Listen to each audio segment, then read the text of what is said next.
नमस्कार मित्रांनो, मी शुभम पवार. मित्रांनो, लाडकी बहीण योजनेअंतर्गत योजनेच्या अटी आणि शर्तीमध्ये कोणताही बदल होणार नाही, हे आता सरकारने स्पष्ट केलेलं आहे. या संदर्भातली जी नवीन नोटीस आहे ती आलेली आहे.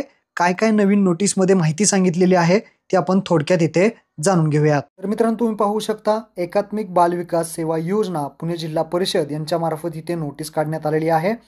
दिनांक 10/12/2024 रोजी ही नोटीस काढलेली आहे. तुम्ही पाहू शकता, मुख्यमंत्री माझी लाडकी बहीण या योजनेबाबत ही नोटीस आहे.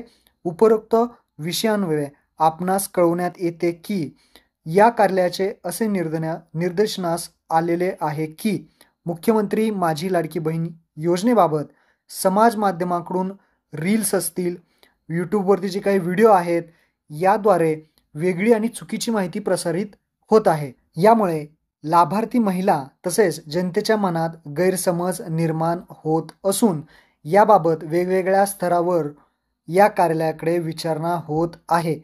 भरपूर ठिकाणी फेक व्हिडिओ तुम्ही यूट्यूबवरती पाहिले असतील. चुकीची माहिती पसरवण्याचं काम काही लोक करत आहे आणि हे निदर्शनास आलेलं आहे सरकारच्या. आणि या अनुषंगाने आपणास कळवण्यात येते की मुख्यमंत्री माझी लाडकी बहीण या योजनेच्या अटी आणि शर्तीमध्ये तसेच योजनेच्या सद्यस्थितीमधील कार्यपद्धतीमध्ये कोणताही बदल झालेला नाही. योजनेमध्ये कोणताही बदल झालास किंवा बदल असल्यास प्रशासनाकडून आपणास कळवण्यात येईल.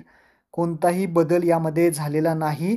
योजनेमध्ये कोणताही बदल जर झाला तर सरकारकडून आपल्याला कळवण्यात येईल. त्या संदर्भातला GR असेल किंवा अन्य काही माहिती आहे ती सांगण्यात येईल. सदर योजनेअंतर्गत चुकीच्या बातम्या इथे लाभार्थी व जनतेच्या मनात कोणताही गैरसमज निर्माण होऊ नये याकरिता आपण आपल्या स्तरावरती तसेच अंगणवाडी सेविकांमार्फत या योजनेची सद्यस्थिती लाभार्थी व जनतेच्या निदर्शनात आणून द्यावी असं सुद्धा सांगण्यात आलेलं आहे. म्हणजे या योजनेअंतर्गत आत्ता कोणताही बदल झालेला नाही, कुठलीही पडताळणी वगैरे होणार नाही असं सुद्धा सांगितलं आहे.